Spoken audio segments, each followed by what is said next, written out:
자녀에게 평생 1억 원 이상 지원한 76세 할머니가 요양원에 버려졌습니다. 그리고 또 다른 40대 아들은 엄마에게 이런 말을 합니다.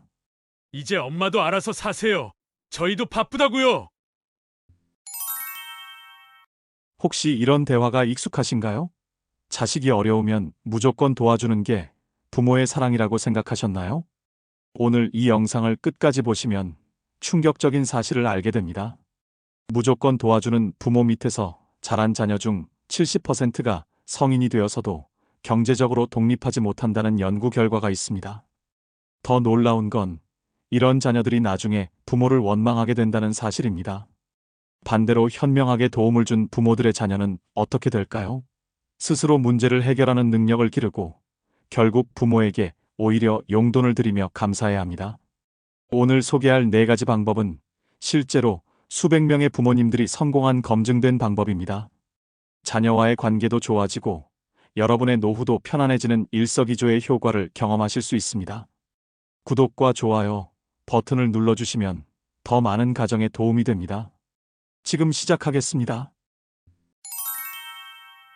첫 번째, 하루만 기다려보기입니다. 엄마, 정말 급해요. 친구가 기다리고 있거든요. 지금 당장 돈을 못 주시면 기회를 놓친다고요. 왜 어떤 부모는 평생 자녀에게 시달리고 어떤 부모는 자녀로부터 감사받을까요? 같은 상황에서도 결과가 완전히 다른 이유가 있습니다. 부산 감천동에 사는 이화순 할머니는 작은 잡화점을 운영하며 살아오셨습니다. 아들 둘을 키우느라 평생 고생하셨지만 큰 보람을 느끼며 지내셨습니다. 큰아들은 벌써 결혼해서 독립했고 둘째 민수만 걱정이었습니다. 32살이 되도록 직장 하나 제대로 잡지 못하고 이것저것 시도만 하다가 포기하기를 반복했습니다. 어느 화요일 오후 민수가 가게로 찾아왔습니다. 평소보다 표정이 밝아 보였습니다. 온라인 쇼핑몰을 창업하겠다고 했습니다. 친구와 함께 사업을 시작하려는데 자금이 필요하다고 말했습니다. 2천만 원이면 충분하다고 했습니다. 이화순 할머니는 순간 마음이 복잡해지셨습니다. 지금까지 아들에게 도움을 준 횟수를 세어보니 10번이 넘었습니다. 대학 등록금부터 시작해서 고시원비, 취업학원비, 자격증 응시료까지 매번 마지막이라고 했지만 또 다른 일이 생겼습니다. 평소 같으면 바로 은행에 가서 돈을 빼주셨을 것입니다. 아들이 어려워하는 모습을 보면 가슴이 아프셨기 때문입니다. 하지만 이번에는 다른 말이 나왔습니다. 급한 건 알겠다. 하루만 시간을 줘. 내일 다시 이야기하자. 민수는 당황한 표정을 지었습니다. 어머니가 이런 말을 한 적이 없었기 때문입니다. 하지만 할머니의 단호한 눈빛을 보고는 더 이상 말하지 못했습니다. 그날 밤 이화순 할머니는 잠을 이루지 못하셨습니다. 아들을 너무 매정하게 대한 건 아닐까 하는 생각이 드셨습니다. 하지만 동시에 이런 생각도 드셨습니다. 계속 이렇게 도와주기만 하면 아들이 정말 독립할 수 있을까요? 다음 날 오전 민수가 다시 가게로 찾아왔습니다. 그런데 어머니가 예상한 것과는 전혀 다른 말을 했습니다. 어머니, 어젯밤에 곰곰 생각해보니까 친구가 먼저 투자할 수 있다고 하네요. 그리고 정부 창업지원금도 신청할 수 있고요. 혹시 모르니까 은행 대출도 알아보겠어요. 이화순 할머니는 깜짝 놀라셨습니다. 하루 전만 해도 어머니 돈이 아니면 안 된다고 했던 아들이 스스로 다른 방법을 찾아낸 것입니다. 그동안 얼마나 쉽게 어머니에게 의존하려 했는지 깨달았다고 했습니다. 사흘 후 민수는 정말로 정부 지원금을 신청했습니다. 친구도 절반을 투자하기로 했습니다. 은행에서도 청년 창업 대출을 받을 수 있다는 답을 들었습니다. 결국 어머니의 돈 없이도 사업을 시작할 수 있게 되었습니다. 6개월 후 민수의 온라인 쇼핑몰은 제법 안정적으로 운영되고 있었습니다. 어머니를 찾아와서 이런 말을 했습니다. 어머니가 그때 바로 돈을 주셨다면 저는 다른 방법을 생각해보지도 않았을 거예요. 하루 시간을 주셔서 정말 고마워요. 이화순 할머니는 그제서야 깨달으셨습니다. 하루의 시간이 아들의 인생을 바꿔놓았다는 사실을 말입니다. 급하다고 해서 바로 도와주는 것이 진정한 사랑이 아니었습니다. 잠시 기다려주는 것이 오히려 자녀가 스스로 해결책을 찾을 기회를 주는 일이었습니다. 하루만 기다려보세요. 자녀가 손을 벌릴 때 즉시 지갑을 여는 대신 하루의 시간을 주세요. 그 짧은 시간이 자녀의 의존성을 끊고 독립심을 기르는 첫걸음이 됩니다. 두 번째, 자세하게 물어보기입니다. 엄마, 이런 것까지 다 물어보셔야 해요? 급한데 왜 이렇게 복잡하게 하세요? 부모가 자녀에게 돈을 주기 전에 반드시 해야 할 일이 있습니다. 많은 부모들이 이것을 놓치고 있습니다. 대구 달서구에 사는 최순남 여사는 혼자서 딸과 외손자를 돌보며 살고 계셨습니다. 사위는 작년에 카페 사업을 시작했다가 실패한 후 일정한 수입이 없었습니다. 그래서 딸이 가끔씩 어머니를 찾아와 도움을 요청했습니다. 지난주 목요일 저녁 딸이 평소보다 심각한 표정으로 찾아왔습니다. 외손자 학습지비가 부족하다고 했습니다. 200만 원이 필요하다고 말했습니다. 아이가 학원을 그만둬야 할 상황이라고 했습니다. 최순남 여사는 마음이 급해지셨습니다. 손자가 공부를 못하게 될까봐 걱정되셨습니다. 평소 같으면 바로 통장을 들고 은행에 가셨을 것입니다. 하지만 이번에는 딸에게 차근차근 물어보셨습니다. 언제부터 이런 상황이었니? 어떤 노력을 해봤고, 너희 가정의 수입과 지출은 어떻게 되니? 딸은 처음에 짜증을 냈습니다. 급한데 왜 그런 걸 다 물어보냐고 했습니다. 하지만 어머니가 상황을 모르면 어떻게 제대로 도와줄 수 있겠냐고 단호하게 말씀하셨습니다. 그러자 딸이 조금씩 진실을 털어놓기 시작했습니다. 사실 학습지비뿐만 아니라 다른 빚도 있다고 했습니다. 남편이 신용카드로 생활비를 쓰고 있다고 했습니다. 매달 적자가 나고 있다고 인정했습니다. 최순남 여사는 더 자세히 물어보셨습니다. 매달 수입이 얼마나 되는지, 고정 지출은 얼마인지, 불필요한 지출은 없는지 하나씩 확인하셨습니다. 딸은 처음에는 귀찮아했지만 점점 자신들의 소비 패턴을 객관적으로 보게 되었습니다. 대화를 나누다 보니 놀라운 사실이 드러났습니다. 외손자가 다니는 학원만 5곳이었습니다. 영어, 수학, 피아노, 태권도, 미술까지 학원비만 월 80만 원이 나갔습니다. 사위는 배달 음식을 자주 시켜 먹었고 딸도 온라인 쇼핑을 충동적으로 했습니다. 최순남 여사는 딸과 함께 가계부를 작성해 보기로 하셨습니다. 수입과 지출을 정확히 파악한 후 불필요한 부분을 찾아내기로 했습니다. 외손자의 학원도 꼭 필요한 것만 남기고 줄이기로 했습니다. 2주일 후 딸이 다시 찾아왔습니다. 이번에는 표정이 밝았습니다. 학원을 2곳으로 줄이고 배달 음식도 끊었다고 했습니다. 그랬더니 매달 50만 원을 절약할 수 있었다고 했습니다. 더 중요한 변화가 있었습니다. 사위가 적극적으로 일자리를 찾기 시작했다는 것입니다. 가정 경제 상황을 정확히 알고 나니 위기감을 느꼈다고 했습니다. 일주일 만에 아르바이트 자리를 구했습니다. 6개월 후 딸 가정은 완전히 달라져 있었습니다. 사위는 정규직을 구했고 딸도 파트타임 일을 시작했습니다. 가계부를 쓰는 습관이 생겨서 계획적으로 돈을 쓰게 되었습니다. 어머니에게 돈을 빌릴 일이 없어졌습니다. 최순남 여사는 깨달으셨습니다.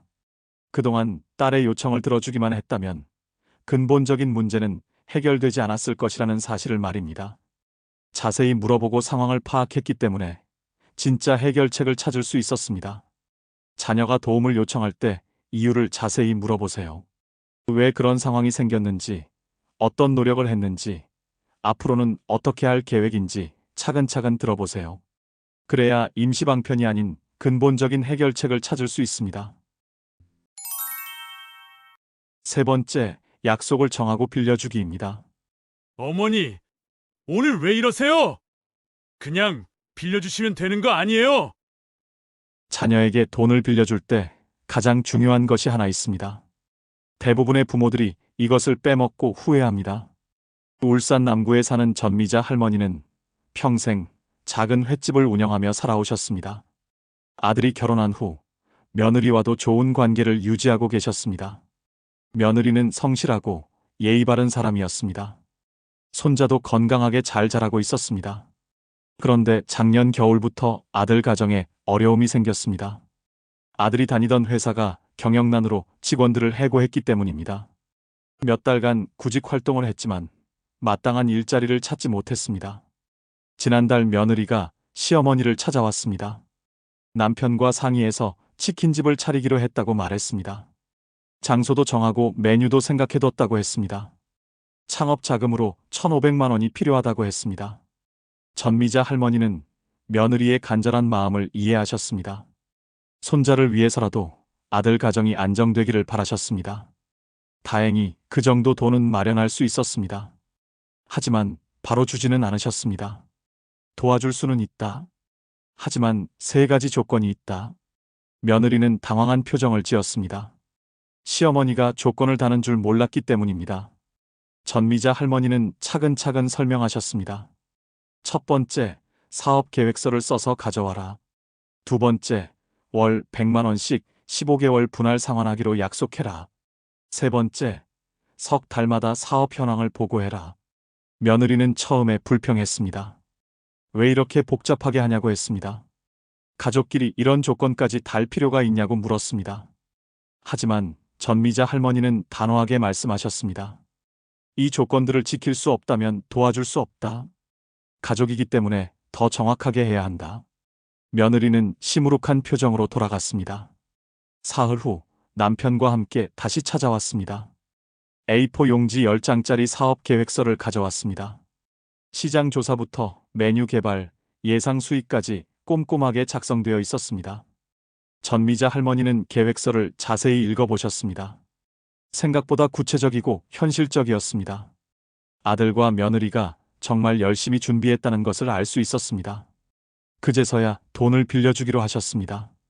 하지만 그냥 주지는 않으셨습니다. 정식으로 차용증을 작성했습니다. 매달 100만 원씩 갚기로 하는 조건과 석 달마다 매출 현황을 알려주기로 하는 약속을 문서로 남겼습니다. 아들과 며느리는 처음에는 어색해했습니다. 가족끼리 이렇게까지 해야 하나 싶었습니다. 하지만 어머니의 뜻을 이해하고 약속을 지키기로 했습니다. 치킨집 오픈 준비는 계획서대로 진행되었습니다. 며느리는 석 달마다 어머니를 찾아와서 매출과 지출을 정확하게 보고했습니다. 처음에는 손님이 적어서 걱정했지만 점점 단골들이 늘어갔습니다. 1년이 지나자 치킨집은 제법 안정적으로 운영되고 있었습니다. 며느리는 약속대로 매달 100만 원씩 갚아나갔습니다. 한 번도 밀린 적이 없었습니다. 15개월 만에 모든 돈을 갚았습니다. 며느리가 마지막 돈을 갚으러 왔을 때 이런 말을 했습니다. 처음에는 어머니가 너무 깐깐하다고 생각했는데 지금은 고맙다고 했습니다. 조건이 있었기 때문에 더 신중하게 사업을 할 수 있었다고 했습니다. 전미자 할머니는 뿌듯하셨습니다. 그냥 돈을 주었다면 아들과 며느리가 이렇게 책임감을 가지지 못했을 것이라고 생각하셨습니다. 조건이 있었기 때문에 진짜 사업가가 될 수 있었다고 믿으셨습니다. 자녀에게 돈을 빌려줄 때는 반드시 조건을 다세요. 언제까지 갚을 것인지, 어떤 방식으로 갚을 것인지, 중간에 어떻게 점검할 것인지 명확하게 약속하세요. 그래야 자녀도 책임감을 가지고 소중하게 사용합니다. 네 번째, 조금씩 나누어 주기입니다. 어머니, 한 번에 주시면 안 되나요? 이렇게 나누어서 받으면 계획이 다 틀어져요. 큰 돈을 빌려줄 때 절대 하지 말아야 할 실수가 있습니다. 많은 부모들이 이 실수 때문에 돈도 잃고 자녀도 망칩니다. 창원 의창구에 사는 오금순 할머니는 오랫동안 작은 약국을 운영하며 살아오셨습니다. 혼자 아들을 키우느라 고생이 많으셨지만 아들이 성실하게 자라서 뿌듯하셨습니다. 아들은 결혼 후 회사에 다니며 평범하게 살고 있었습니다. 그런데 작년 가을 아들이 특별한 제안을 가지고 찾아왔습니다. 회사를 그만두고 펜션 사업을 시작하고 싶다고 했습니다. 코로나가 끝나면서 국내 여행객들이 늘어나고 있다고 했습니다. 좋은 부지도 찾아놨다고 했습니다. 아들은 열정적으로 설명했습니다. 펜션 건설과 인테리어까지 포함해서 3천만 원이 필요하다고 했습니다. 은행 대출도 받을 수 있지만 이자 부담이 크다고 했습니다. 어머니가 도와주시면 빨리 시작할 수 있다고 했습니다. 오금순 할머니는 아들의 의욕을 보니 기특하셨습니다. 그동안 회사 생활만 하던 아들이 사업에 도전한다니 대견했습니다.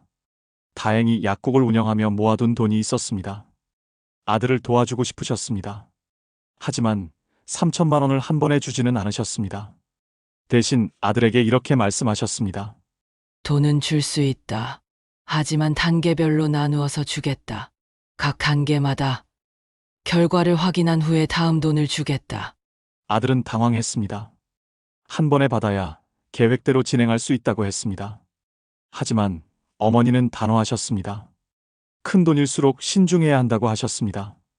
오금순 할머니는 4단계로 나누어 지원하기로 하셨습니다. 첫 번째 단계로 500만 원을 주어서 부지를 확정하고 설계를 완료하라고 하셨습니다. 두 번째 단계로 800만 원을 주어서 건축 허가를 받고 기초 공사를 시작하라고 하셨습니다. 아들은 처음에는 불편해했습니다. 하지만 어머니의 뜻을 거스를 수는 없었습니다. 첫 번째 단계를 시작했습니다. 여러 부지를 알아보고 비교 검토한 후 최적의 장소를 선택했습니다. 설계사와도 여러 번 상담해서 실용적인 도면을 완성했습니다. 한 달 후 아들이 결과를 가지고 찾아왔습니다. 부지 계약서와 설계 도면을 보여드렸습니다.